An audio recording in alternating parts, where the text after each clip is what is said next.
Hi guys, this is Sapphire. Y'all come here with a review of the series premiere of Gotham on Fox last night. There at 8 o'clock. So, with Gotham, it's not going to be solely focused on Batman. I mean, of course, you know, we're going to see Bruce in there, but it's this is more about the origin story of literally everybody, you know, from Batman to the villains to Commissioner Gordon. You know, it's going to be focused more on it, and not only that, but it's going to be a little bit more darker than well, most Batman, what's the word I'm looking for? Most that a majority of stuff I have seen in relation to Batman. I'm not a comic book reader, so I never read a comic in my life. My first introduction to Batman was Batman the Animated Series in the 90s. That was my first introduction to Batman. Then after that, of course, was Batman Beyond. Then, of course, there was the movies in the 90s, you know. So that's my introduction to Batman. So the show starts off with a little girl. Well, not little. I mean, a young lady. Well, I wouldn't really call her a lady because she's a little thief. A young girl with like these steampunk glasses on. She's all black. So obviously we know that she is supposed to be a young Selena Kyle who is yet to become the famed Catwoman when she gets older. So she was just walking down, you know, and sliced a woman's grocery bag open, took the milk. I'm like, really? Catwoman take little kitten taking some milk. I'm gonna call her kitten because she's not technically Catwoman yet. She's a kitten. So she takes some milk, then she like, you know, pickpocket this man, and the dude's like, hey, she stole my wallet. She's like, oh snap! Starts her right here. She climbs up and she, you know, goes into this alleyway. She feeds, you know, some stray cats, right? And then she hides because she hears some people coming down this alleyway. So we see this man, woman, and their son. You know, they're not poor. You know, they got some money because she got her pearls. He's looking nice.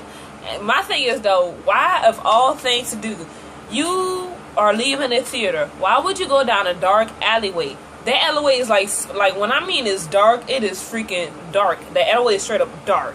They left a well look like I don't like that's the only part of about the Waynes, Mr. and Mrs. Wayne, that I never understood.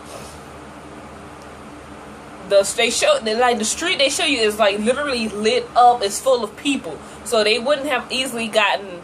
Well, if they did get shot, somebody would at least saw it. That's the point I'm trying to make.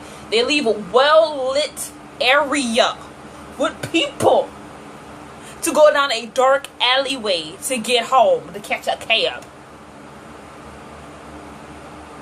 Are you serious? Anyway, so they walking down the thing, right? Dude comes out of nowhere, the bugger. We don't know who his face. We don't know who he is. We just see all nothing but his eyes, and we can see he's kind of little. He kind of hefty, right? So he points the gun at Mr. Wayne, saying, you know, give me your wallet. So Mr. Wayne just gives him the wallet, and then goes to Mrs. Wayne and say, give you pearls. So when she gives the pearls, they fall, like a piece of it, it's like fall, because like I think it's like 3 strings. Like some of it falls off, and so then he shoots Mr. Wayne, and then he shoots Mrs. Wayne, and he points the gun at the little boy, but then he stops and he walks off. And so Batman, I mean, not I don't want to say Batman. He's not Batman yet. Bruce. So Bruce looks down at his dad and like, Dad, you know, trying to come up, but he goes, Mom, and then he has like the blood on hand, and we see him, you know, in a position. He goes, you know, like a big, you know, cry of desperation. And my sister, she's watching it with me along with my mom. My sister goes, he sounds like a little girl. I'm like, well, Levante, he hasn't hit puberty yet, so of course his voice is not gonna be deep. He's a boy. He don't have that much testosterone yet, right? So then after that, we go over to the police station where we see this. They putting these criminals in, and they just got a bunch of criminals in these cells. It's like they don't have like individuals. They just in there, and it's like they just constantly bringing in like criminals in. It doesn't look very, the police station from when they first show you it don't look like it's very organized, you know. So they're escorting this criminal to the cell. He grabs the female officer, puts a gun to her head, saying, I need my pills, I need my pills, I need my pills. So then all the good officers, every single officer in that precinct pulls out the gun like just pulls it out. And so so this guy comes down And he tried, instead of trying to shoot first, then ask questions later, he tried to reason with the man, try to calm him down, because obviously the man has some sort of, most likely from he's wanting pills, most like he's a druggie or something. So he's like, hey, don't shoot her, don't shoot her. And he sees about an aspirin on the thing, and he turns it around so the man doesn't receive it. He's like, here's your pills, and he gives the man the aspirin. And he kind of, then that's when he like loosens his grip, and like trying to taste it, like, this is not my pills. And then Commissioner then he goes and pops him, knocks him out, and prevents pretty much a shootout, which would not have been necessary. And so Harvey comes down. That's Commissioner Gordon's part. I don't even know if it's Commissioner. That's Gordon's partner. And he's like, what are you doing? He pretty much berated him for pretty much not shooting the man. That's pretty much what he berated for. He's like, when the criminal grabs police officer's weapon, you shoot them. I'm like, and that's probably why y'all some bad cops now. You want to shoot first, ask questions. Anyway. So then they are told, after he berates Gordon, they are then told to go, they got a case. So they go to the alleyway, and they asking the police officers are already there, like, okay, what happened? And it was like a straight up, robbery. You got two dead. The little kid is on the survive, and then like the little bastard ain't talk yet. I'm like, did he just refer to the victim as a bastard? I'm like, one, the child is traumatized. Seriously though, Bruce Wayne just watched both his parents get shot in front of his eyes. Both his parents. Of course he's not gonna want to talk. That's traumatizing. The people who raised you, who gave birth to you and raised you, just died in front of your eyes. Of course you're not gonna talk. So Gordon goes over and and talks to Batman. Why do I keep saying Batman? It's Bruce. He's like, Batman. Okay. Bruce. I'm so used to saying Batman. Bruce. So he goes over and talks to young Bruce, right? And Bruce finally, opens up after, all you gotta do is be nice and try to calm the kid down. So, find this killer and all that stuff, right? So the dude tells him, so Bruce tells him, the guy came out of nowhere. He asked for my dad's wallet, my mom's necklace, and then he just shot him. I don't know why he shot him. Because technically, if the people gave you your wallet and the jury, most robbers probably just run away, you know what I'm saying? But this dude deliberately shot them, which was not needed to. So that makes it even more fishy about the crime, right? And so then we see Bruce take off the raggedy looking blanket that the police gave him, and he runs to this dude, and Gordon stands up like, who are you? He's like, I'm Alfred Pennyworth. But look, instead of like being like he's older, but he's not like gray hair tie old. This Alfred look a badass, like he could do some shit. You know what I'm saying? And so then so within this whole first episode, we are introduced literally to several people who will eventually become some of the famous villains of Batman. So we go back to the precinct, and like the Wayne's murders is all over the news. America's like, we're gonna find the people who did this, because obviously the Waynes are a big influence in the city, so they're finding their murders is of utmost importance. And so they go to I forgot what his position is, but they go to Edward Nygma. If you don't know who Edward Nygma is, he is the one who eventually becomes the Riddler. So my mama didn't know that was him based on his name, but she just knew it because he was constantly literally talking in riddles in the show, like literally. So they asked him a question, and he's like, oh, do you know what this is? And you're like, dude, no riddles. And he looks he looks nerdy, creepy, like it's like so like, oh my god, like every person they pick for these famed characters they literally look like they fit the part, like physically, and they got and performance wise got it not bad. So we meet Edward Nygma in the precinct. So he works in the police office, right? And then they go check out a lead. So they head down first to Fish Mooney. That's when we first are introduced to Jada Pinkett Smith's character, right? So she's in the back, you know, doing her crime thing, you know. Apparently somebody, you know, one of her peoples was stealing money from her, so, you know, she gotta show him you gotta show him respect. She beating him with the back, and the person who's holding the umbrella, right, he's laughing and stuff, and she looks at him like, if you get my hair frizzled, you gon' be. Cause you know, she a black woman, we can't be having our hair wet. When for most people that know, when a black woman get a perm, it cannot get wet, because then it goes back to its natural state like this. Like, my hair is all natural. It's straight up curly. This is what it's going to look like if you have perm hair. You know, it's going to go back to its natural state. So, anyway. So, you know, he's supposed to be holding. So, we've, so, you know, supposed to hold the thing and whatever. Then they, but one of her other people tell her, you know, the police officer here, she's like, okay. And she tells him to finish, you know, pretty much keep him alive. Don't beat him to just keep him alive.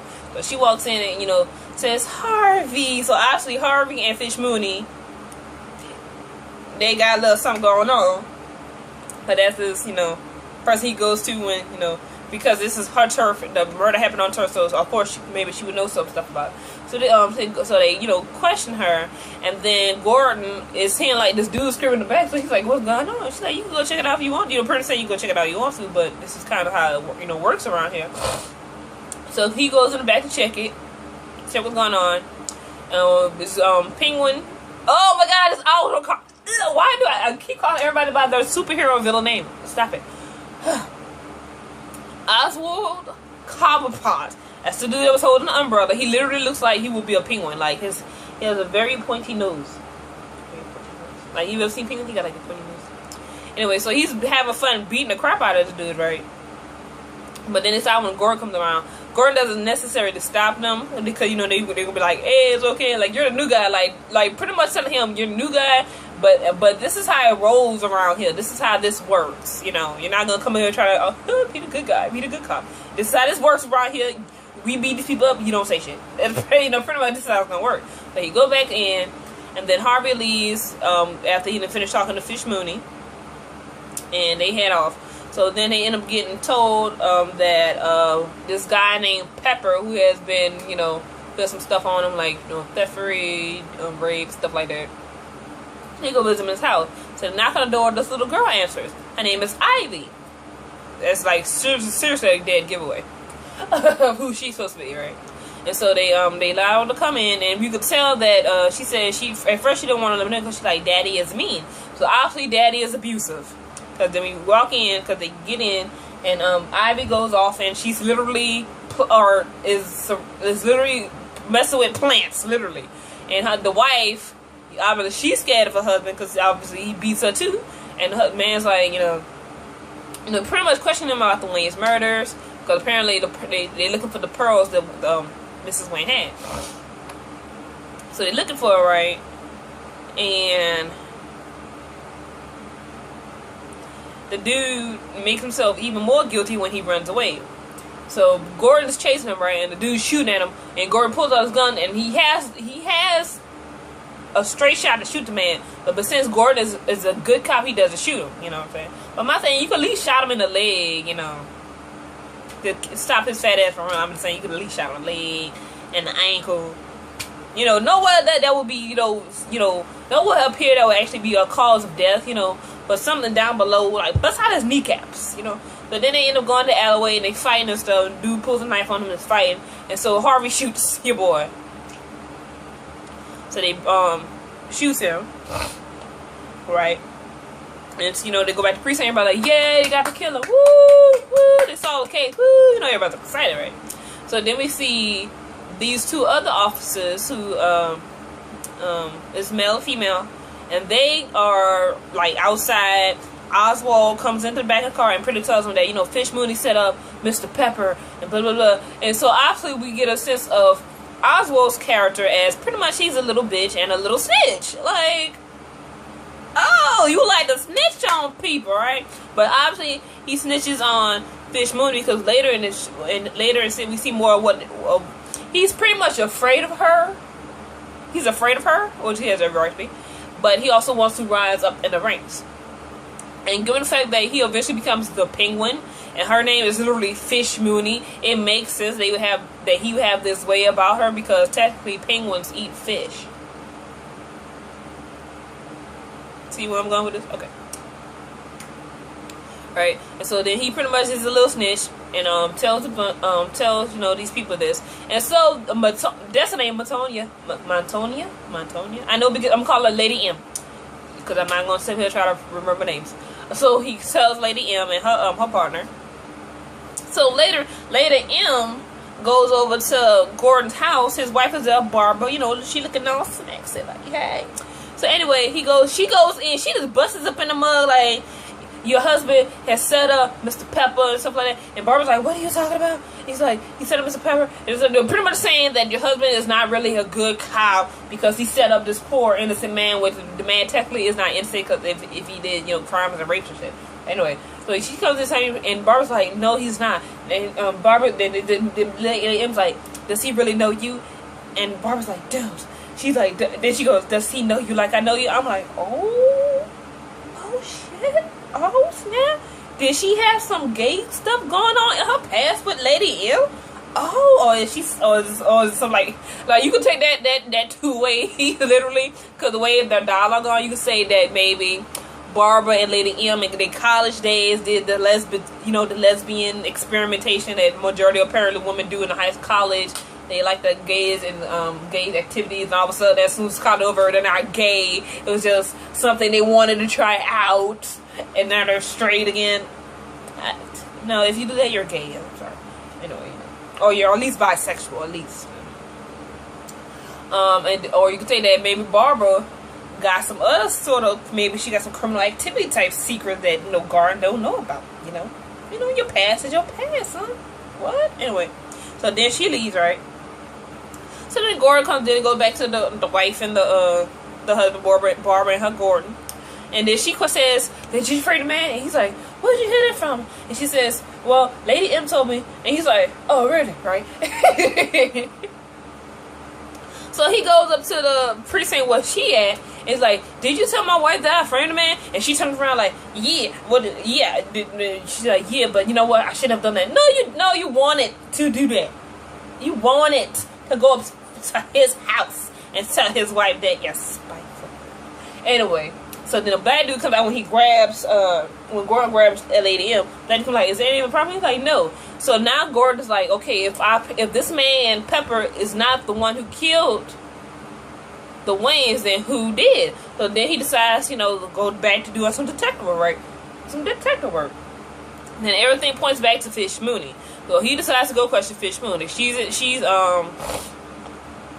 in her office and stuff, and he starts questioning her, and she's like, I don't like surprises, and her goons beat him up, and then she knocks him out. And they take him to the slaughterhouse to try to pretty much kill him, get rid of him, right? And then Harvey comes because Barbara's worried that her husband has been back here. So Harvey's like, oh shit, he probably didn't went and do some good and cop shit. Now I gotta go save his ass. So he goes to the house, talks to Fishman on the phone, and she's like, okay, okay, I'll let him go, right? And then she said, put the phone back to her goon, right? And she's like, he threatened me. Put him up with his friends. I'm like, because he was literally threatening her and stuff. Like, she's like, I'm not gonna play that. So they knock him out and strike him up too. And Gordon's like, well, when they come to, like, well, thank you for trying to rescue me. He's like, yeah, no problem. So now they're both strung up, right? So they both about to die, and these people about to film it, right? When the boss over Fish Moody, Falcone, comes in shooting all these goons, he's like, and pretty much saying that Fish Mooney needs to realize there are rules to this, and that she's being a little overzealous because she about to literally kill two cops. So they let him go, and then Gordon and Falcone talk for a minute and talk about there's rules, literally rules to this organized crime thing. You can't just go and kill people. It's rules. That's why it's called organized crime. There's rules, right? So they have their little talk, and then Gordon eventually goes to Bruce Manor, right? Not Bruce Manor, it's Wayne Manor. Oh my god. Goes to Wayne Manor. Call him Batman. Anyway, he goes to Wayne Manor. So he gets there. Bruce is on the roof, about to literally commit suicide because he's being all depressed and shit like that. So Alfred comes out. He's like, Monster Bruce, get your busted out, your little ass down here. I'm like, why is everybody cussing out Bruce Wayne? Like, what's going on? I was like, damn, get your little ass down here. And Wayne goes, alright. I'm like, well, damn.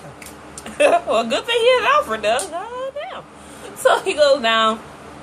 Gordon tells them they had they pretty much arrested the wrong dude. The real killers are out there. I'm gonna do everything in my power to find them and everything like that. And Bruce is like, okay, like yes, Bruce is on his way to becoming Batman.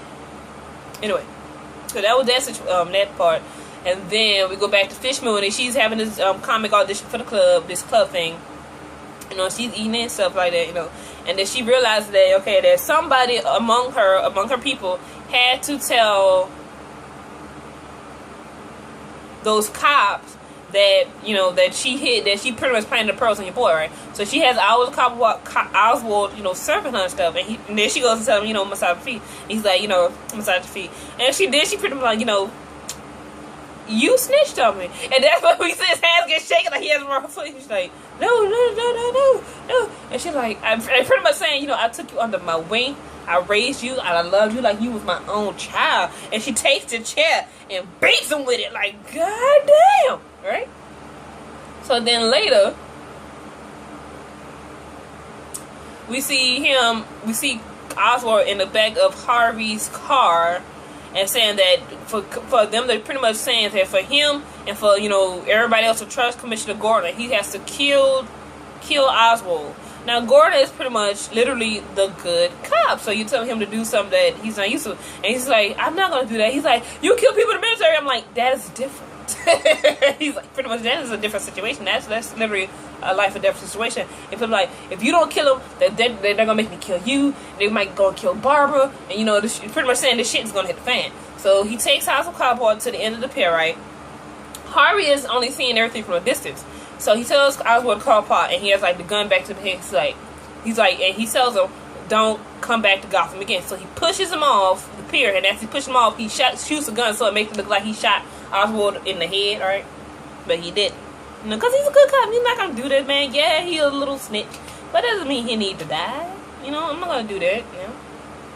So he goes home and hugs his wife, right? And then we see Oswald call Pot later. That was a swim boy. He could swim, right?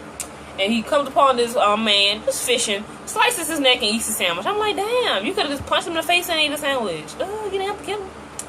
And then we see him, and that ends that for that, you know. And then, of course, we constantly see Selena Kyle twice. We see her at the funeral of the Waynes. She's on top of mausoleum watching. And we see her again at when Gordon is leaving the Wayne Manor. We see her on top of the gate thing.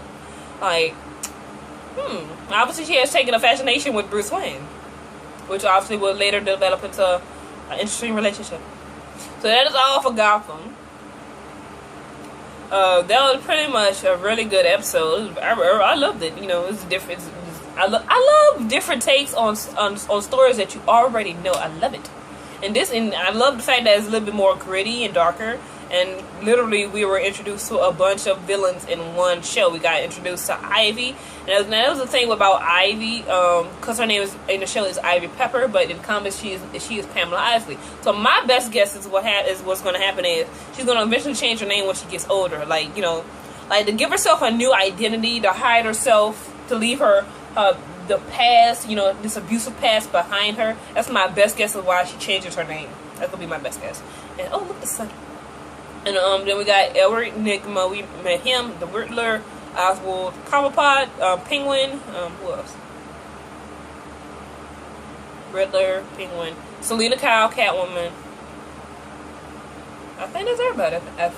Yeah. Riddler, Penguin, Ivy Pepper, yeah, and Harvey. I'm trying to figure out Harvey's last name. Because I've been looking at Twitter, and they were like, isn't Harvey supposed to be a lawyer? And I'm like, lawyer? I mean, the only character I know that's a lawyer, villain that's a lawyer on Batman is Harvey Dent, who becomes Two-Face. So if that is Harvey Dent, I gotta probably go look at his last name, because I don't think they ever said his name. I know they call him Harvey, and that's the only Harvey I know. So if that is Two-Face, then we can see why he becomes Two-Face. Anyway, comment, subscribe, and I will see you guys next Monday for the next episode of Gotham. Woohoo! Batman. Okay, bye.